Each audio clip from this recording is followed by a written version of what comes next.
I could take my name tag off. Is this going to work? Will people be able to hear me? Iffy. You're in luck. No. Then I'll try. I don't think I can match that performance with the mic, but how's this? Okay, so I'll try and kind of hang around here. All right, so thanks everyone at the Stockdale Center for arranging this and having me, and I'm special honor to be here and visiting with so many people who have given so much in service of our country, and especially the midshipmen. I know you could have gone to a lot of colleges, so it's special that you came here. I promise not to torture you. Oh, okay, so you can relax. I was getting a little nervous when Dr. Snow was coming around with the mic. So anyway, but okay, enough of that. I guess I got to give a talk. So I'm not really, so it's got to be in contrast to what we've seen before today and kind of outlook or perspective. So I work in what's called moral psychology, and it's just thinking about how human minds work to organize behavior in moral contexts. And in practice, this tends to be a mixture of philosophy and psychology, so some philosophers like me actually do experiments and so on and so forth. And I won't talk about much about that today, but I am going to try and work through some psychology that you may find a little tedious, but I'll do my best. In practice, for me, the work is actually, in the broadest brush you might think of as the study of failure.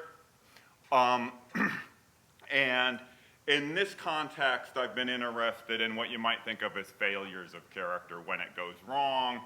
And at times I've thought about a little bit about how the pathogen and crimes of war, so I'll talk a little bit about that today, but try and put it in a wider context. So I've got 3 research questions.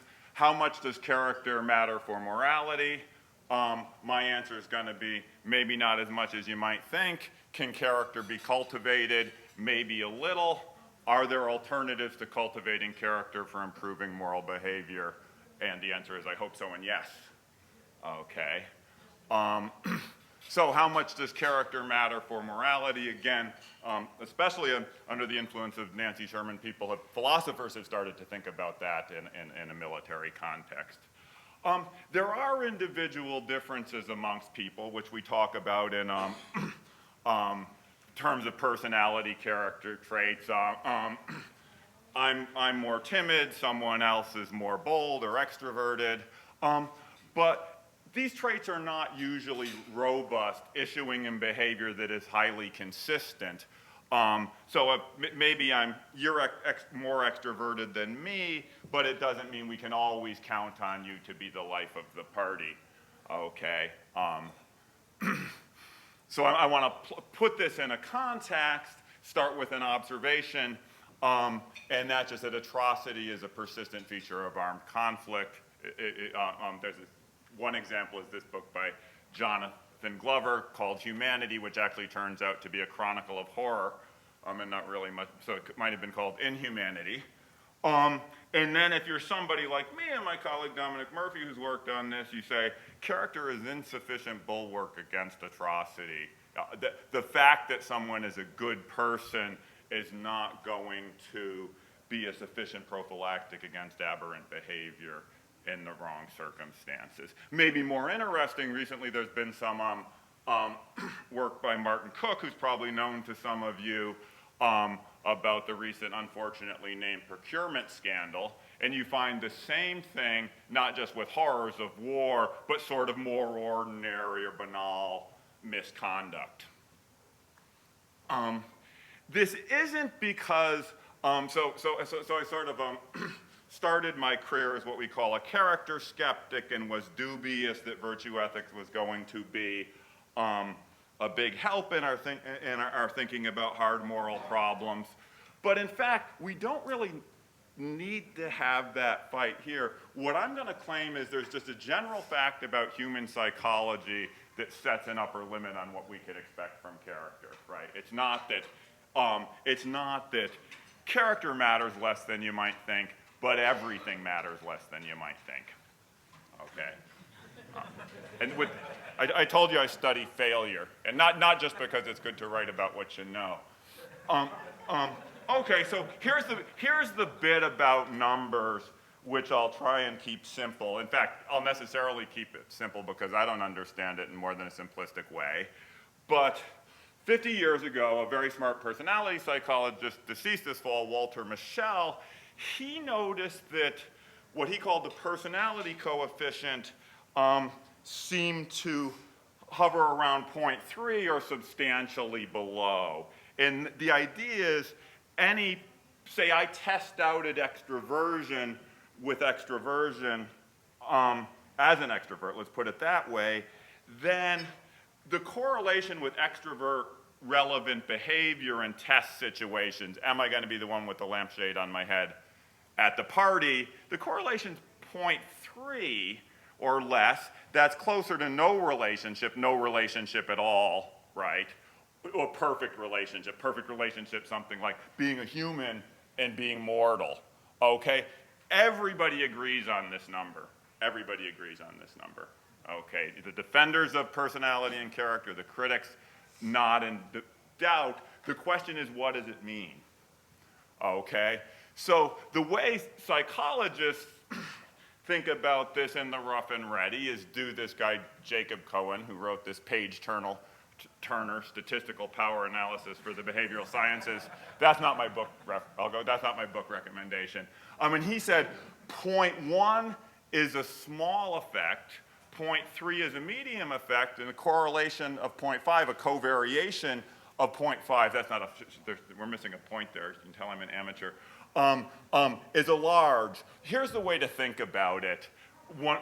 So he said, a correlation of 0.15 is invisible to casual observation. Say there's a guy at your coffee shop who really shouldn't be wearing skinny jeans, and he's there a lot. When you're there, you start to notice. Well, if the correlation is 0.3, you're like, that guy's there a lot. If it's 0.15, there's actually a relationship, right? Not causal relationship, but there's a relationship, but you couldn't see it without statistical magnification. Okay, so it's not hit you over the head. If you like, because it got mentioned before, this is perceptible, but it's not destiny. This is barely perceptible. So it's real, but it's far from a powerful effect. Okay.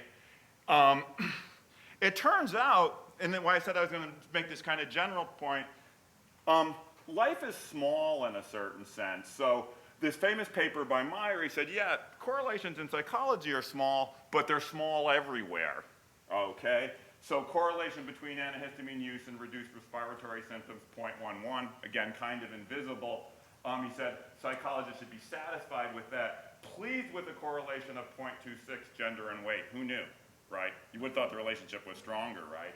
Even gender and arm strength is around 0.5. So never mind fancy psychological variables, right? The world is made of small effects. Medical effects tend to be really small. This is an interesting case, aspirin, which they've now rescinded the recommendation, right? Unless you are a heart patient, because there's a slight benefit, but there's a risk of gastric bleeds and so on. So not worth it for most of us. Now you might say, well, that just shows that medicine is a mess. Everybody knew that, right? The progress has been a little bit slow since the invention of soap, right? But soap's probably a pretty big effect. So Dr. Snow said, put your head in the lion's mouth. I say, wash your hands. Okay, thinking small here. All right. Okay, so one more way to think about this that maybe will be helpful. The way you get taught in intro psych, if you've had intro psych, how do you think about a correlation? Think about it in terms of what's called the coefficient of determination. You just square it. And then the idea is turn it into a percent, and that means a correlation of 0.3. If you know that, you've explained like 10% in the difference in outcome, and 90% you don't know why it happened. Okay, so you don't know so much. Some people have come along and suggested the binomial effect size display. I won't do the math, it's actually simple. Even I can do it. But you just compare a non-correlation to a 50-50 base rate for an A, B, or dichotomous choice. And it turns out if the relationship, say, between a medical intervention and getting better is a 0.3 correlation, that's 15% over a coin flip outcome. Okay? Okay? So you definitely want to do this, right? You got a 15% chance, better chance of beating cancer, you want to do it, right? But it's not the whole shebang. Far from it. Far from it. Okay? So I want to suggest that's the kind of expectation you should have for thinking about the kind of variables we refer to when we refer to character. Why? Nothing bad about character, it just turns out that's how the universe is put together. Okay? So character matters, but short of destiny. But better than the coin flip. So I guess that's something. So here's how Jenner Whistler said before, the most complex thing on the battlefield is the person, right? Right? And so I think this is just what we should expect. There are many factors implicated in complex psychological outcomes, but relatively seldom are individual factors implicated especially strongly with large effect sizes. It would say in psychology, all prediction is small prediction. This means there's few simple problems about things that matter, and there's fewer simple solutions. Okay, so now moving on, you say, okay, that's what basically how things are. What people are like matters for what they do, but kind of surprisingly little. If you just predict that they'll do what most people do in that situation, you'll do quite well. That's called betting the base rate. But maybe we can cultivate virtue and train it up. Let's take a look at some of the things we should know if we're going to think about that. So you probably heard of the Minnesota twin studies, but in behavioral genetics, it's a truism that half of the variance in personality is attributed to genetic influence with very little attributed to shared environment, like family. Okay, very little. Now, that something is innate doesn't mean you can't act on it. You know, teeth, you can pull teeth, right? So it doesn't mean, but it's that you can't act on it, that it's not intervenable, but it does suggest that there are from the shop differences that are going to be hard to change and are going to be constraints on any kind of character cultivation program you do.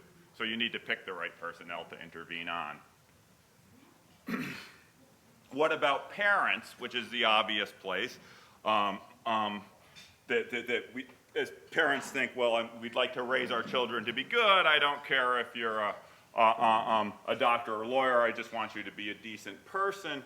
It turns out that parents, it's the same as I suggested it was for character. Parents probably matter, but surprisingly little. So here's a famous quote.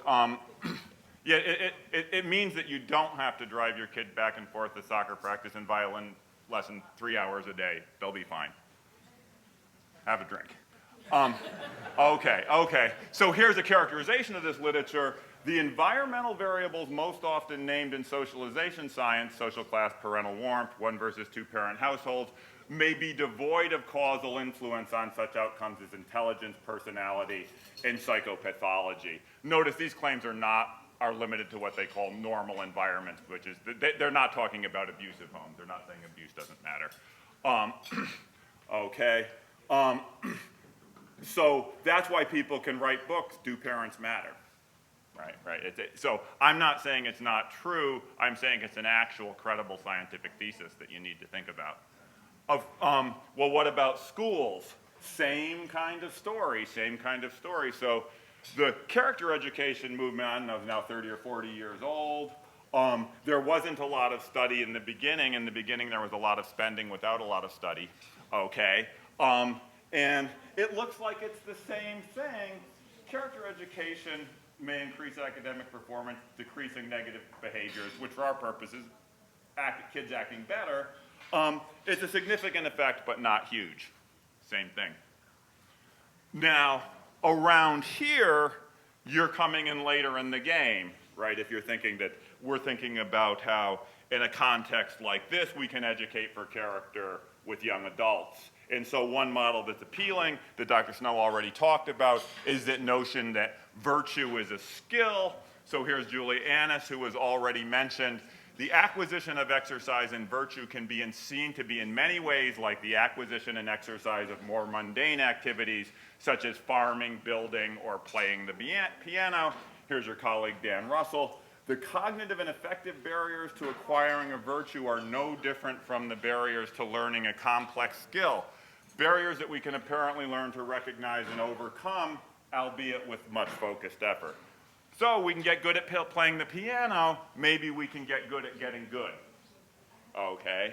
And then you'd like to know how. So there's a large literature in performance science.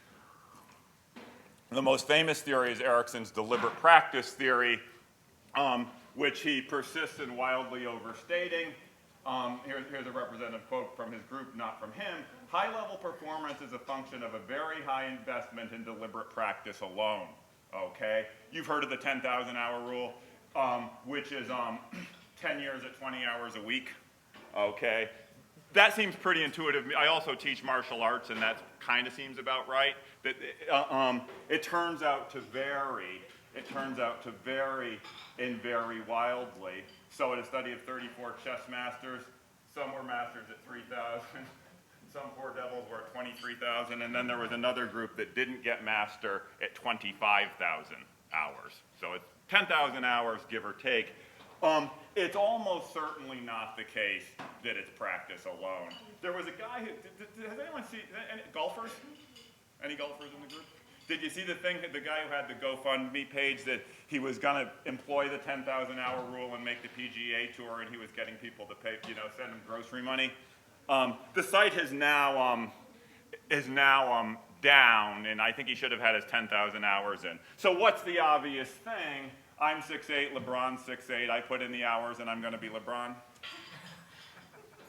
I misspent the 10,000 hours I spent trying to do philosophy.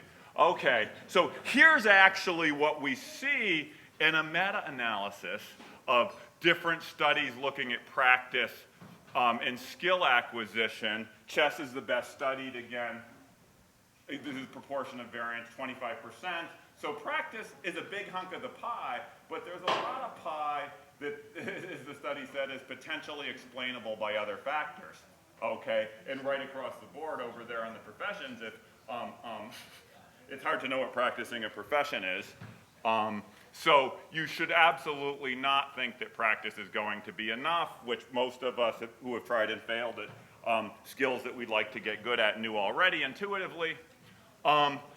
So if it's not just practice, what is it? And what turns out to happen over and over, with the exception of things in sports where we can measure body size and stuff. So we do know an offensive lineman isn't going to be a jockey, right? And a jockey's not going to be an offensive lineman. So we have some robust predictors there. You weigh 143 pounds, you're not going to be an offensive tackle, right? But in a lot of cases, we get these unpleasant surprises. So intelligence, you'd think, would be the vector in chess. It's the best studied expertise. Not really. There's little evidence. Chess players are smarter, but really, really good chess players are not smarter than merely good chess players. Same thing with science.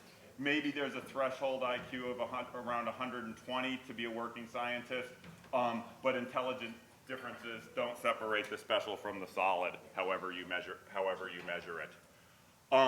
So in a way, we just don't know.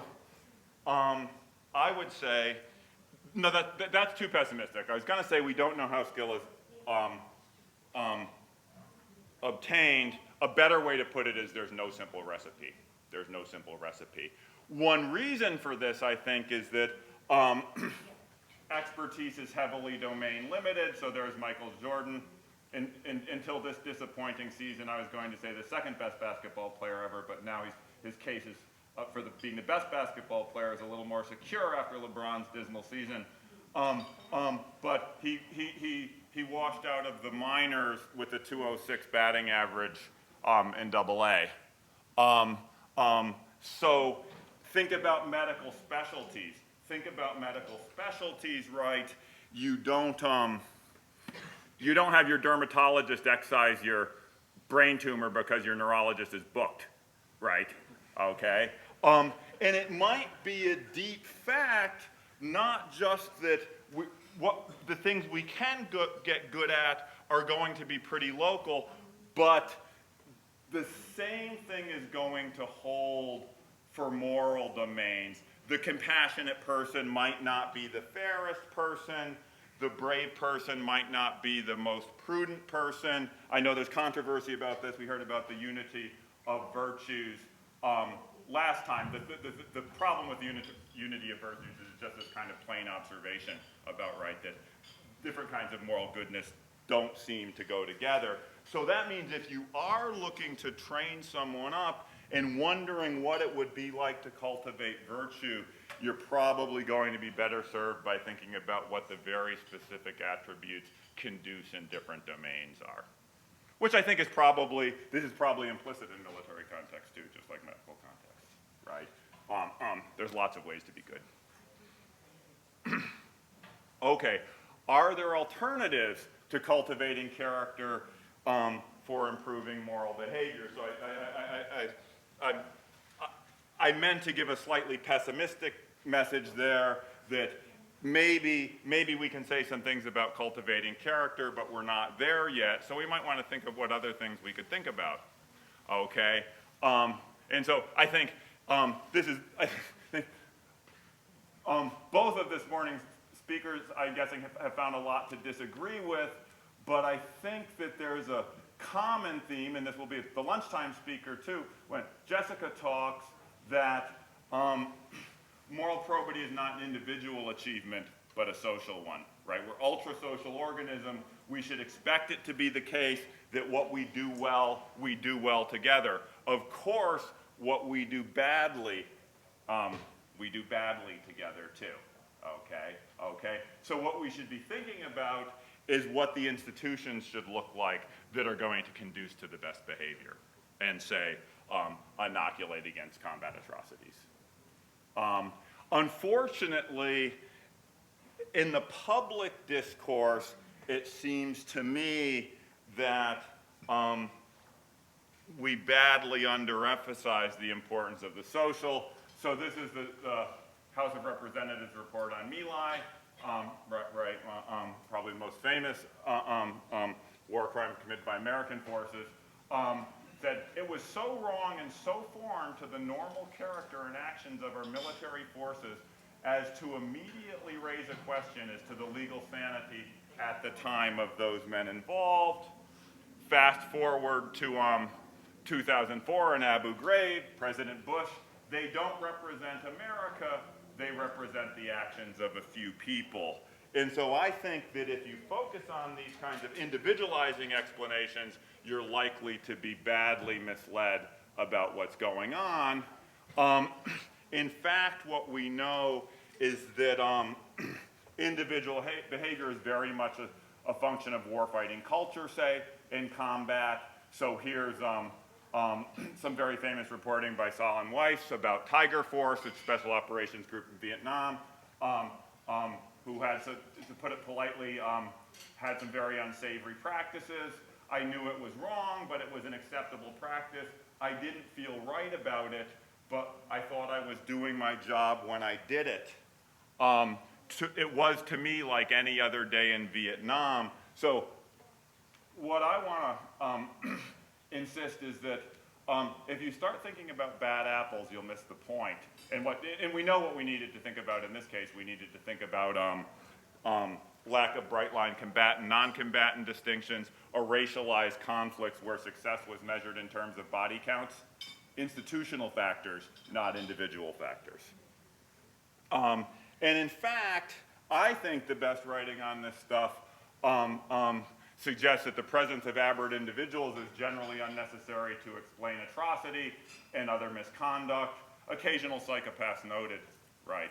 Although psychopaths have other properties that probably tend for them to be weeded out of organizational context, because it's not just that they're unpleasant, but they just in general don't play well with others, right? So they're not going to succeed in these kinds of contexts. Okay. By the way, this is William Calley, who after his brush with the law, he came back. That's him leaving his father-in-law's jewelry store where he went on with his life as a perfectly ordinary jewelry store manager. Okay.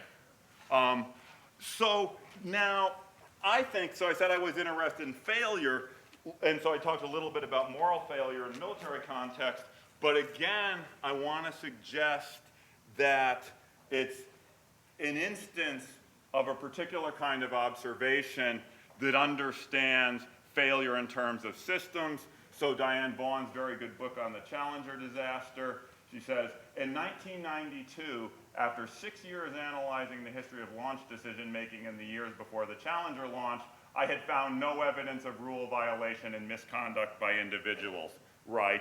It was a series of collaborative decisions, which were individually not terrible decisions, but there was a cumulative drift, lowering standards for acceptable test results and so on and so forth. The same thing is true, although I'm more ambivalent about this, is probably the BP disaster where people weren't successfully prosecuted. Has anyone seen the movie? Pretty good movie, right? Even the real life analog of the slimy John Malkovich character, even he did not get prosecuted. And it becomes very unclear who was guilty, right? What individuals made mistakes. They're kind of a bunch of semi-reasonable decisions, or seemed so at the time. Now, so where should we look?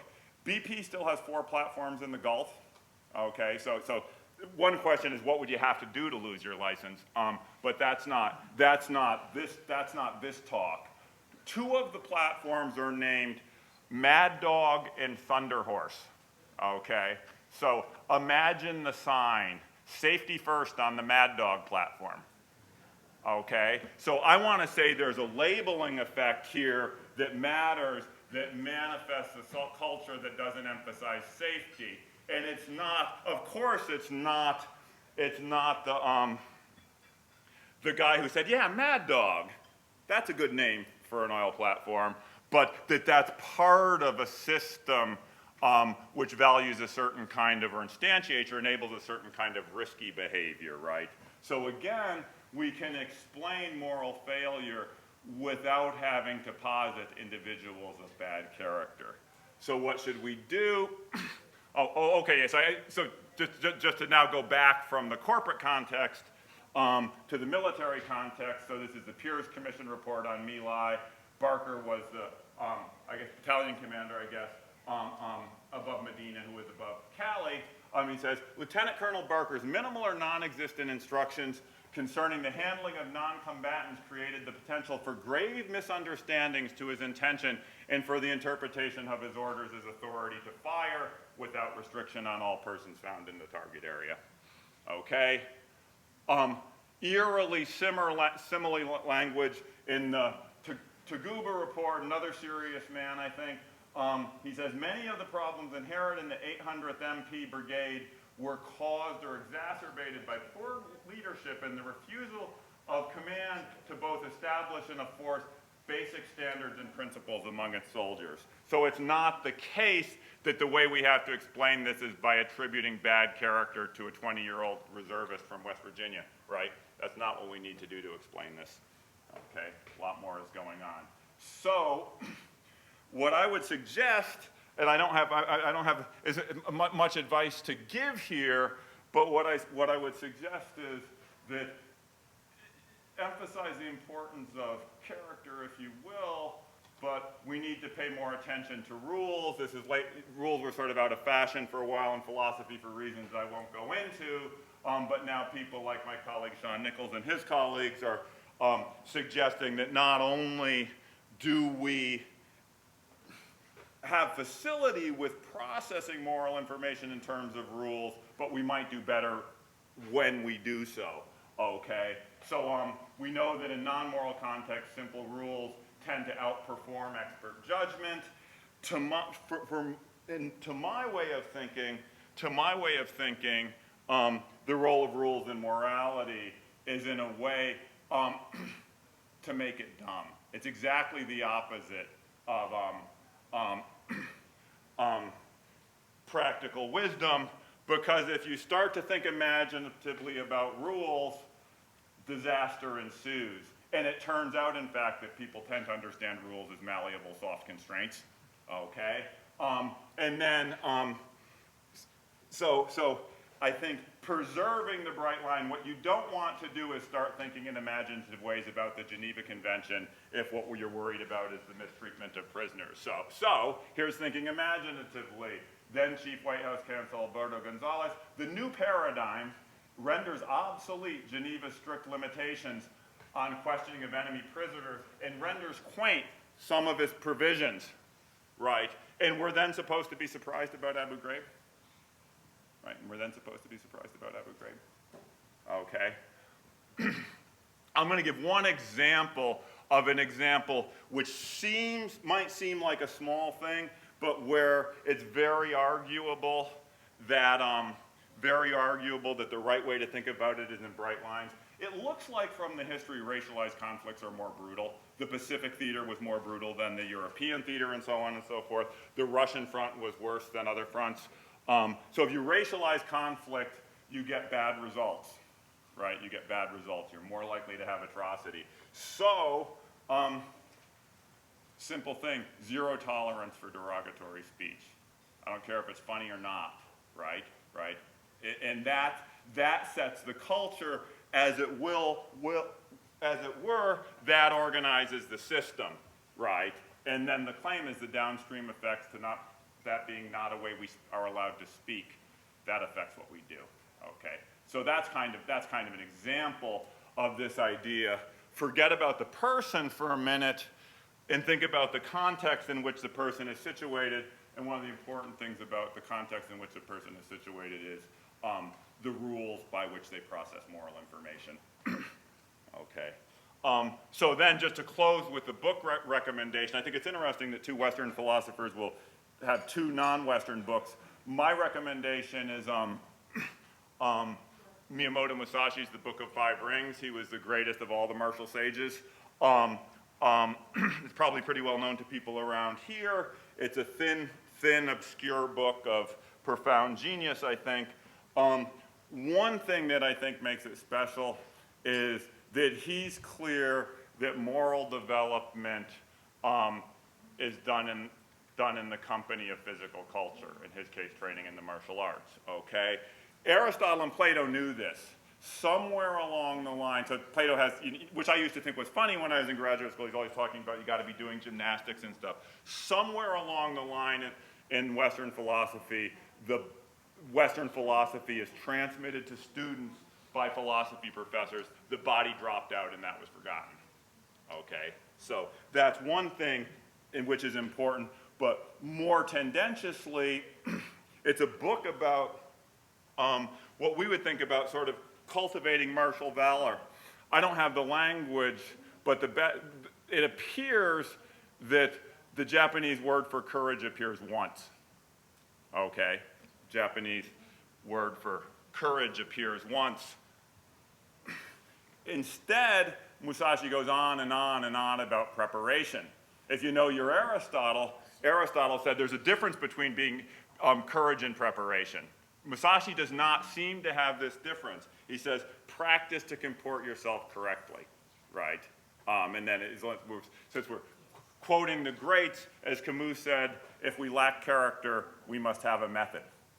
Okay, and I'll stop there.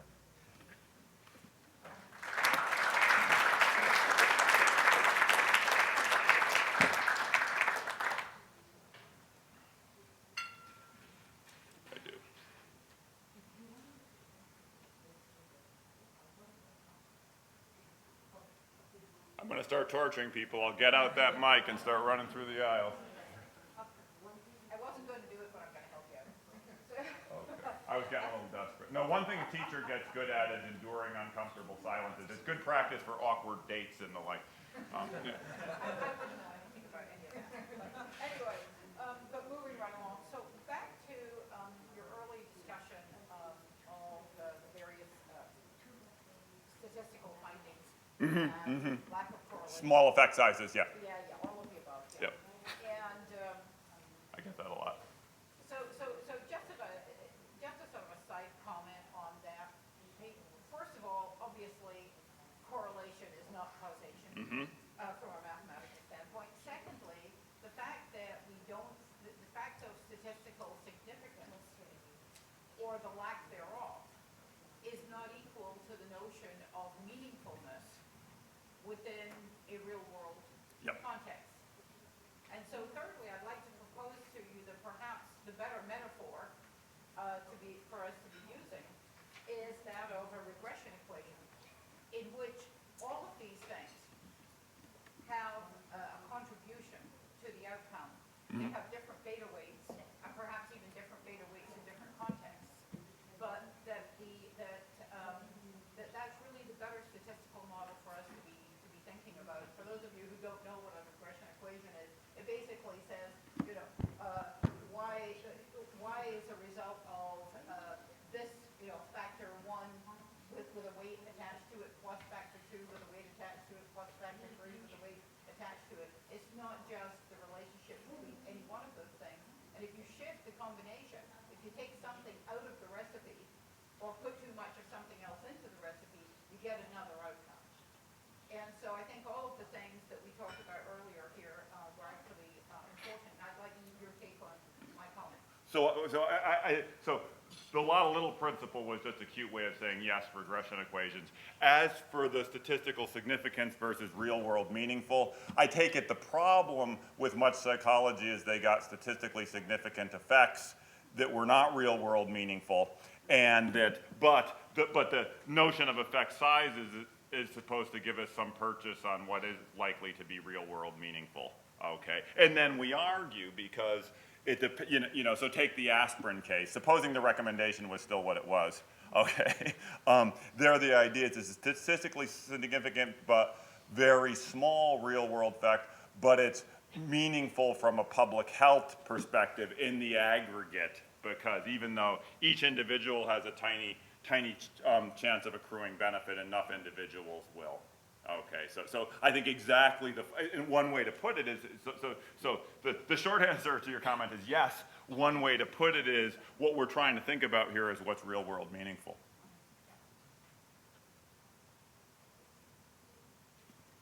I have a question.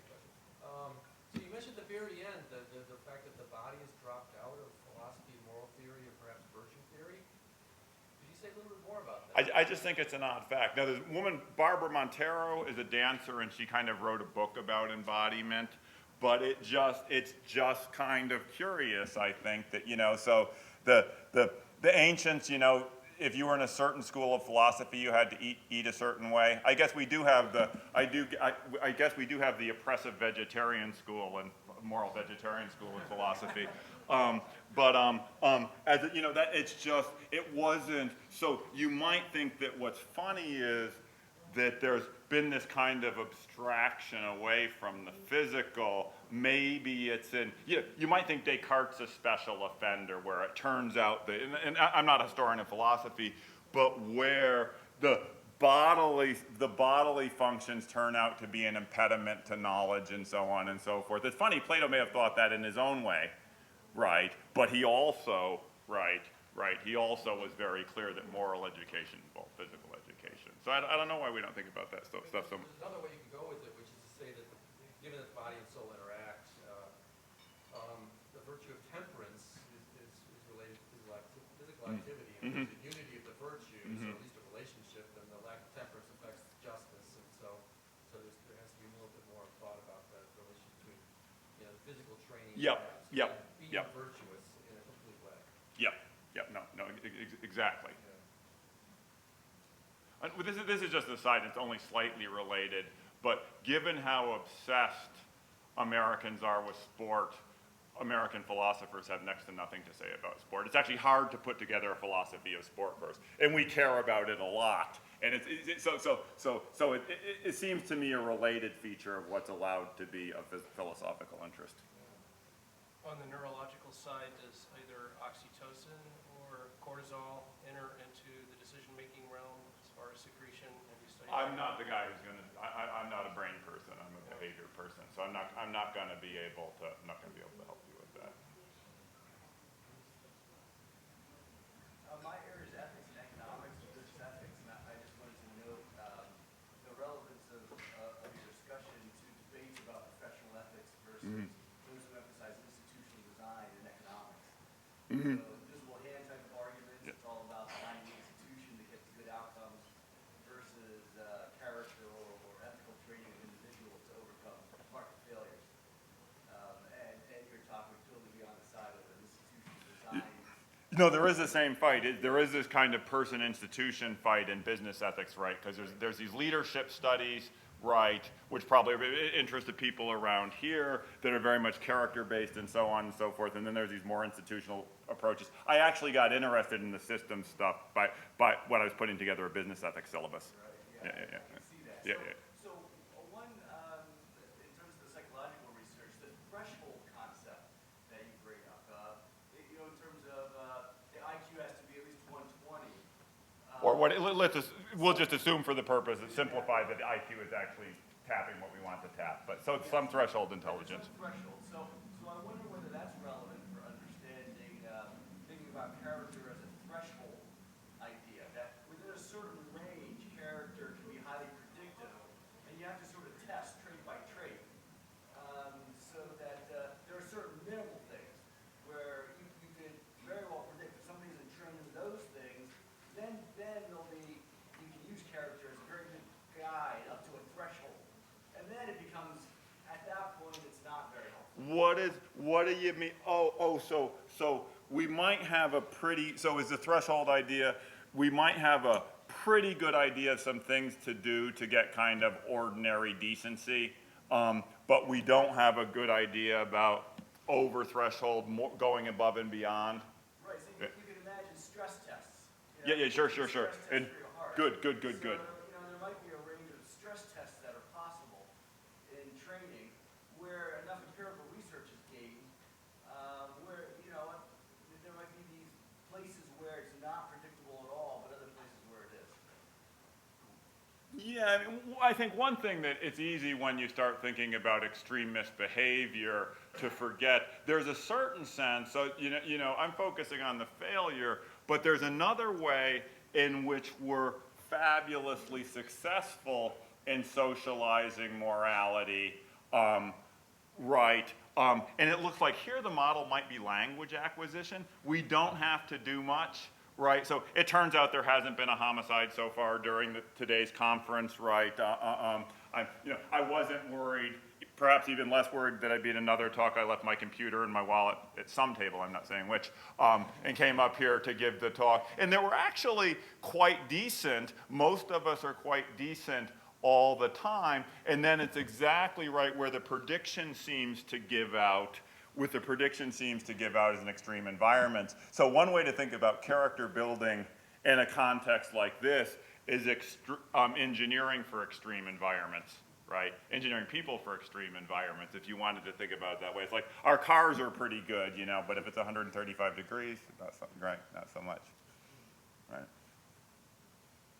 A really similar comment that we were talking about here, but it seems like in your example of parents not being that important, you specifically eliminated like abnormal deviant cases. Yeah. But it seems like we could make the analogy to say like character was really important to get rid of the deviant cases, the abnormal cases, but just in the large spectrum in between, it seems to be important.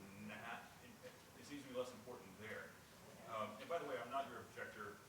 This is an objection that one could pose to you. I'm very sympathetic to you. So say more about the deviant. Yeah, so in your study, you eliminated considering the deviant, the Oh, yeah, the abnormal upbringings, where we mean abuse and neglect and so on, yeah. But the character ethicist could say,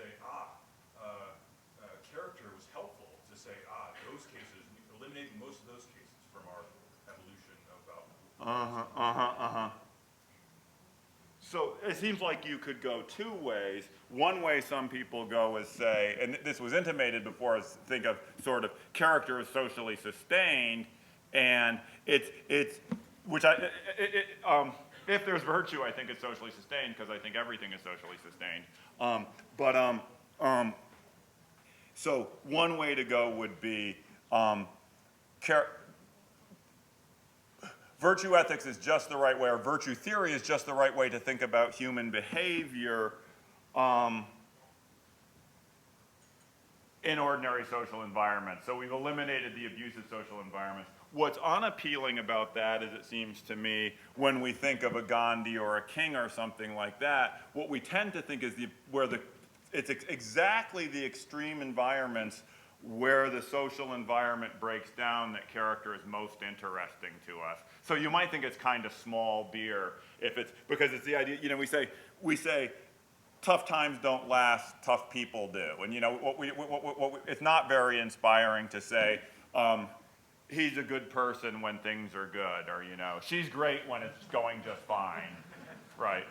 So I'm actually tempted to that being the case, but of course we have a million examples, and people in here know many more than me, of people shining in the worst imaginable situations, right? And I think that's really what gives character talk the bite, is not eliminating the extreme environments. It's precisely that there seems to be, some people seem to be engineered precisely for extreme environments.